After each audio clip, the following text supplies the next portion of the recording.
question for you. As you're doing these gigs, you talk about the Willie Nelson experience, and you say they went really well. Yeah. How conscious were you of that prior to doing the job? Like, if I do a good job, they're probably going to ask me back. Yeah. Was that important to you prior to these gigs? Well, it was just, it's always, that's been the thing I question about all of the years of doing this thing, over 50 years and doing audio. Every gig that I ever did, even with Kenny G, I mean, I got that gig from a friend that had worked with me on Julio, and I gave him notice within 2 days. He was just a jerk. I mean, a talented songwriter. I mean, the guy was a great player and really talented songwriter, but his reason for it, when I found out, his reason for doing what he was doing was to prove to his dad that he could make a living doing music. Yeah. And I said, man, that's no reason to be doing this. You've got the talent, you've got all the skills. Yeah. But by the second show, I had to go out, and we were in it was like Poughkeepsie, New York, and it was raining and cold, and it was a jazz club that they had sold out the first show and then rolled it over and did another show afterwards. Yeah. And I got up there. I had to go out in the rain, and I didn't have a raincoat or anything, and I kind of wandered around downtown, and I finally saw some neon lights about 2 blocks away, and it was a drugstore. And I was, they recorded all their shows on cassettes, and he didn't have any cassettes, and, he said, I want all my shows recorded, and I go, I hear you. And so I went out and got a pack of, normal bias cassettes for like $1.34. Yeah. And go back, I'm sitting back there, 2 or 3 towels around me, just, I'm soaking wet and mixing his show and everything. And after it was all done, got everything, we all got on the bus, and it was just one bus, band and crew and everything. And the gear was underneath, so all of our luggage had to fit into our bunk with us. And I was going, man, what kind of gig is this? And Rodney, the guy that got me the gig with him, he said, man, have you got any receipts or anything? And he said, I'm doing the book right now. And I said, yeah, and I pulled out this. The $1.34? The $1.34 receipt. I'm pulling, because it's about to, just, melt. And so, I sit there and think about, we're standing in the aisle between the bunks on a tour bus, and we're starting to roll down the road. Here's Rodney, my buddy. Here's me, and here's Kenny. And I mean, we're this close to each other, like this. Tour buses are small. Yeah. And Kenny would never look me in the eye, and I was starting to get really pissed off about this. I was about ready to bail already, just because of how bad his stuff was. He had people make stuff for him that was just horrible stuff. And he was the worst sounding guy in the whole band. The rest of the band sounded like $1 million.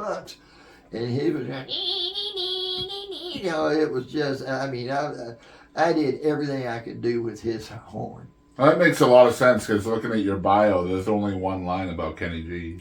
And I Mixed the tour for Kenny G. And it's the shortest story on the whole bio. And so I hand my receipt to Rodney, my buddy, and he looks at it, and he goes, $1.34. And Kenny looks at Rodney and says, what's that for? And I'm sitting there looking at Kenny. He's looking at Rodney.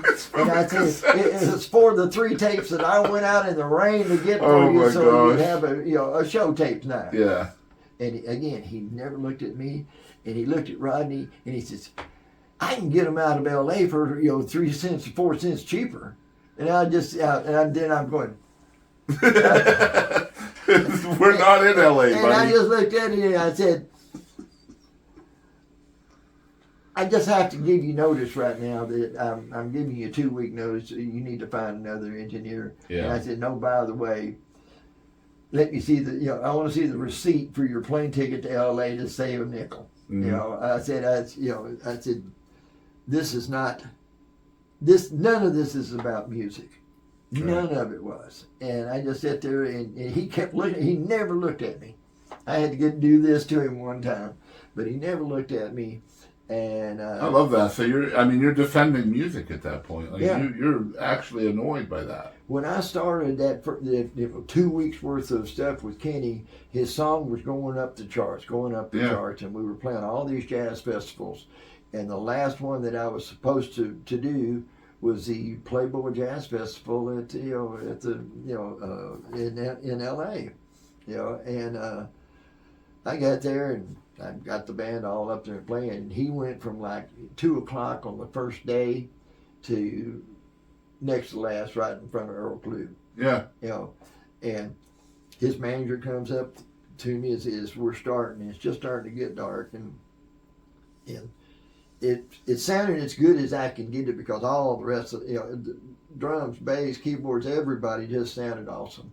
And the manager comes up, "What can you do about Kenny's sax?"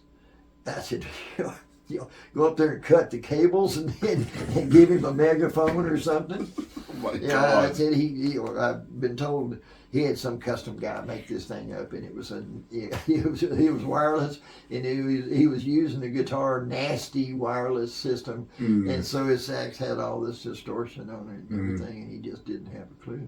Yeah. And I just told him, I said, that's sorry, bud.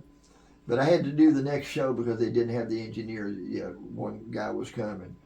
And on the next show, one of Kenny's things is he knew how to do circular breathing, where you can just keep playing and playing and playing and playing and never take a breath. It's all going like this.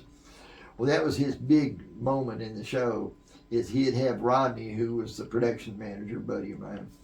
He'd find the largest black woman sitting on an aisle somewhere where Kenny could get to her. So he'd start the circular breathing on stage, and then come out, and Rodney with a flashlight, and come out in the audience, and then here's this very large black woman sitting on the end of the aisle like this, and Kenny would hop up in her lap and just dig his butt into her lap while he,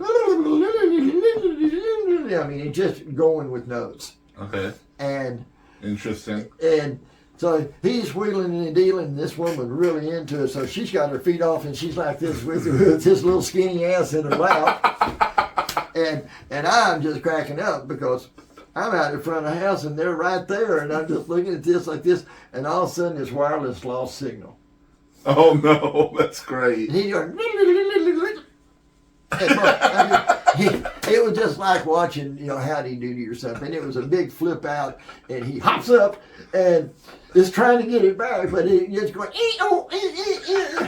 as he's running to get to the stage and find some solitude. I got to get away from the audience. Oh my God. And after the show, and it's my last show, the guy from Maryland Sound shows up, and I just, I had to quick talk with him.